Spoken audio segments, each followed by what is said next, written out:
नमस्ते। इस दिलचस्प प्रस्तुति में आपका स्वागत है। आज मैं आपको एक कला संग्रहालय के क्यूरेटर की हैसियत से हिमालय की वादियों से निकली एक बेहद खूबसूरत और रोमांचक विजुअल जर्नी पर ले जाने वाला हूं। आज हम सिर्फ कुछ पुरानी पेंटिंग्स नहीं देखेंगे, बल्कि कला के उस शानदार सफर को जिएंगे जिसने वक्त और सीमाओं को पीछे छोड़ते हुए भारतीय चित्रकला की पूरी तस्वीर ही बदल दी। हिमालय इलाकों की इन बदलती कला शैलियों को समझना, सच मानिए, किसी रहस्यमयी पहेली को सुलझाने से कम नहीं है। तो चलिए इस कहानी के पन्ने एक एक करके पलटते हैं। अब सबसे पहले एक बहुत ही दिलचस्प रहस्य से शुरुआत करते हैं। जरा सोचिए, पहाड़ी चित्रकला को अलग अलग श्रेणियों में बांटना कभी भी आसान क्यों नहीं रहा? इसका सबसे बड़ा कारण यह है कि जिन राज्यों या भौगोलिक जगहों के नाम पर हम इन कलाकृतियों को पहचानते हैं, उनके बॉर्डर्स हमेशा से बहुत अनिश्चित रहे हैं। राजाओं के शासन और रियासतों की सीमाएं लगातार बदलती रहती थीं। इसलिए सिर्फ किसी इलाके के नाम पर कला की पहचान करना काफी कंफ्यूजिंग हो सकता है। तो फिर सवाल ये उठता है कि इस कला को असल में आकार दिया किसने? यही वो सवाल है जो आज के हमारे पूरे सफर में हमारे साथ साथ चलेगा। चलिए सीधे इसमें उतरते हैं। 1780 की इस शानदार कांगड़ा पेंटिंग पर नजर डालिए, जिसमें राम और सीता वन में हैं। ये उस काव्यात्मक और लिरिकल पीक की एक छोटी सी झलक है जहां तक हमें अपनी इस कलात्मक यात्रा में पहुंचना है। इसके रंगों की कोमलता और नेचुरलिज्म पर गौर कीजिए, लेकिन आपको बता दूं कि पहाड़ी चित्रकला की शुरुआत इतनी रिफाइंड और कोमल बिल्कुल नहीं थी। इस मास्टरपीस तक पहुंचने के लिए कला ने एक बहुत ही लंबा और रोमांचक सफर तय किया था। इस सफर को आसानी से समझने के लिए हमने इसे 5 मुख्य पड़ावों में बांटा है। पहला, पहाड़ी कला का रहस्य। दूसरा, बसोहली जीवंत और सशक्त। तीसरा, पंडित सेऊ का परिवार। चौथा, गुलेर एक नया मोड़। और पांचवां, कांगड़ा कला का चरमोत्कर्ष। आज हम 100 सालों के इतिहास को इन्हीं 5 माइलस्टोन्स के जरिए देखेंगे।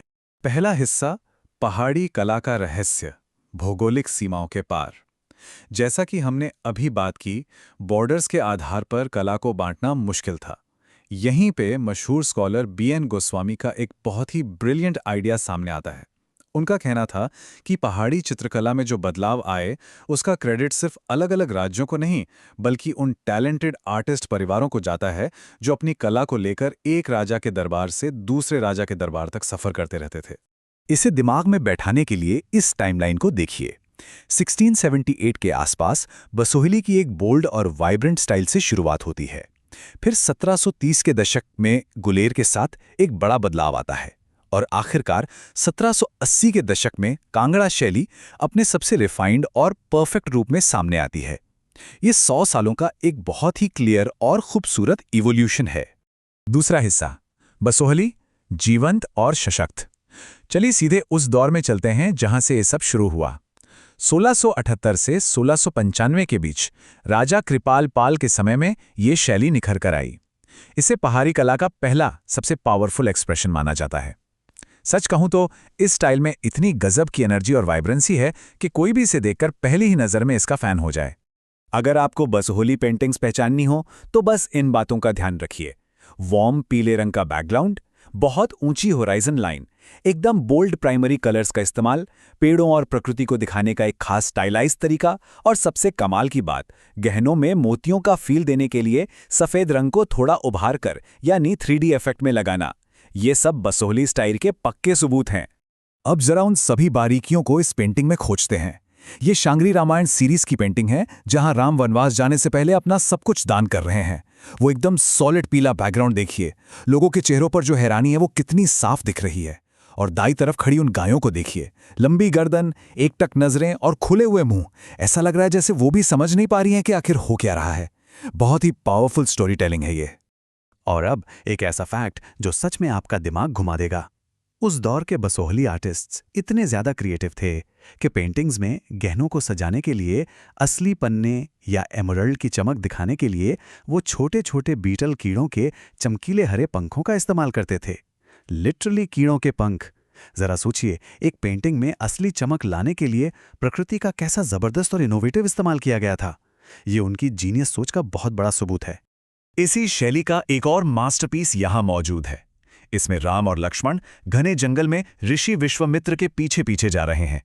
यहां आर्टिस्ट की माइक्रो स्टोरी टेलिंग पर गौर कीजिएगा। उन अजीब से गोल पेड़ों के पीछे शिकार ढूंढते जानवरों को देखिए, कलाकार ने बहुत ही स्मार्ट तरीके से पेड़ों के पीछे उनका सिर्फ आधा शरीर ही पेंट किया है। इससे न सिर्फ जंगल का घनापन महसूस होता है, बल्कि आगे आने वाले खतरे और एक रहस्य का भी बड़ा शानदार एहसास होता है। तीसरा हिस्सा, पंडित सेऊ का परिवार, परिवर्तन के उत्प्रेरक। और अब इस कहानी में आता है एक बहुत बड़ा ट्विस्ट। बसोहली की उस बोल्ड स्टाइल को पूरी तरह से एक नई दिशा देने का काम किया एक ही परिवार ने, पंडित सेऊ और उनके दो बेटे मानक और नैनसुक। 18वीं शताब्दी की शुरुआत में इस परिवार ने पहाड़ी चित्रकला का पूरा विजुअल ग्रामर ही बदल कर रख दिया। अपने सफरों और एक्सपेरिमेंट्स के जरिए ये मुगल स्टाइल की रिफाइनमेंट और नेचुरलिज्म को पहाड़ी कला में ले आए। चौथा हिस्सा, गुलेर, एक नया मोड़। पंडित सेऊ के बेटों की बदौलत पहाड़ी कला बसोहली की उस तेज और वाइब्रेंट एनर्जी से थोड़ा दूर होकर एक बहुत ही शांत, सोफिस्टिकेटेड और रियलिस्टिक दिशा में मुड़ गई। 1730 और 40 के दशक में राजा गोवर्धन चंद के राज में गुलेर शहर में ये बदलाव एकदम साफ तौर पर महसूस किया जाने लगा। अब इस स्लाइड की सबसे दिलचस्प बात यह है कि आर्टिस्ट नैनसुक अपने राजा बलवंत सिंह की रोजमर्रा की जिंदगी को पेंट करने के लिए लगभग जुनूनी थे। ये सिर्फ एक राजा का पोर्ट्रेट नहीं है, ये ऑलमोस्ट एक डॉक्यूमेंट्री फिल्म के सीन जैसा है जहां राजा प्रार्थना कर रहे हैं। नैनसुक ने राजा को कपड़े बदलते हुए, किसी बिल्डिंग का मुआयना करते हुए और यहां तक कि सर्दियों में कंबल लपेटे हुए भी पेंट किया है। इतना ज्यादा यथार्थवाद या रियलिज्म पहाड़ी कला के लिए बिल्कुल नई बात थी। नैनसुक और मानक ने जिस नई स्टाइल की नींव रखी, उसमें कुछ बहुत खास बातें थी। बोल्ड प्राइमरी कलर्स की जगह अब एकदम सॉफ्ट और हल्के रंगों ने ले ली थी। पेंटिंग्स में सफेद और ग्रे रंगों का बहुत ही खूबसूरत इस्तेमाल दिखने लगा। पोर्ट्रेट्स अब बस किसी आइडियल राजा के नहीं थे, बल्कि बहुत ही रियल और इंटीमेट लगने लगे थे। इसी बदलाव ने उस रास्ते को तैयार किया जो कला के सबसे सुनहरे युग तक जाने वाला था। और अब पांचवां और आखिरी पड़ाव, कांगड़ा कला का स्वर्ण युग।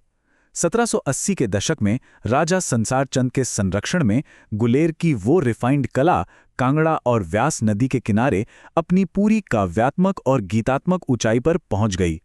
संसार चंद ने कलाकारों को खूब बढ़ावा दिया और उनके समय में ये स्टाइल पूरे इलाके की पहचान बन गई। अगर हम इस पूरे 100 साल के सफर को समझना चाहें तो बस शुरुआत और अंत को अगल बगल रखकर देख लीजिए। एक तरफ थी बसोहली शैली, जो एकदम बोल्ड, थोड़ी प्रिमिटिव, हाईली स्टाइलाइज्ड और चटक प्राइमरी कलर्स से भरी थी। और दूसरी तरफ 100 साल बाद आई कांगड़ा शैली, जो सुपर रिफाइंड थी, नेचर के करीब थी और जिसमें रंगों की गजब की पोएट्री और सॉफ्टनेस थी। इस बदलते हुए दौर की एक बहुत ही प्यारी पेंटिंग को देखिए। भागवत पुराण के इस सीन में कृष्ण माखन चुरा रहे हैं। इस तस्वीर में जो मूवमेंट है और आर्किटेक्चर या कपड़ों में जो बारीक डिटेल्स हैं, वो बताती हैं कि आर्टिस्ट कितने ज़्यादा मैच्योर हो चुके थे।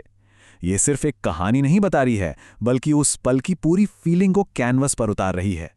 और ये तुलना आज के हमारे पूरे सफ़र को बड़ी खूबसूरती से समेटती है। बाईं तरफ हमारे पास वो अर्ली शांगरी रामायण है, एकदम सपाट बैकग्राउंड, लाल पीले रंग और सख्त आकृतियां। और दाईं तरफ कांगड़ा शैली की वही तस्वीर है जिससे हमने शुरुआत की थी। हरी भरी नेचुरल बैकग्राउंड, सॉफ्ट कलर्स और चेहरों पर एकदम असली लगने वाले एक्सप्रेशंस। कहानी एक ही है, राम की, लेकिन उसे कैनवस पर दिखाने का नजरिया 100 सालों में पूरी तरह से बदल चुका है। तो इस अद्भुत सफर के आखिर में मैं आपको एक विचार के साथ छोड़ना चाहता हूं। बॉर्डर्स बदलते रहे, सत्ताएं आती जाती रहीं, लेकिन वो पंडित सेऊ जैसे आर्टिस्ट परिवारों की क्रिएटिविटी को बांध नहीं सकी। उनकी कला ने सीमाओं के पार जाकर पूरे हिमालय की विजुअल हिस्ट्री को हमेशा के लिए बदल दिया। तो जरा सोचिए, आज के इस मॉडर्न दौर में ऐसे कौन से आर्टिस्ट परिवार या क्रिएटिव लोग हैं जो बिना किसी शोर शराबे के सीमाओं को पार करते हुए हमारी कला और संस्कृति के भविष्य को चुपचाप बदल रहे हैं? ये एक ऐसा सवाल है जिस पर हमें जरूर सोचना चाहिए। आज के सफर में मेरे साथ जुड़ने के लिए आपका बहुत बहुत शुक्रिया।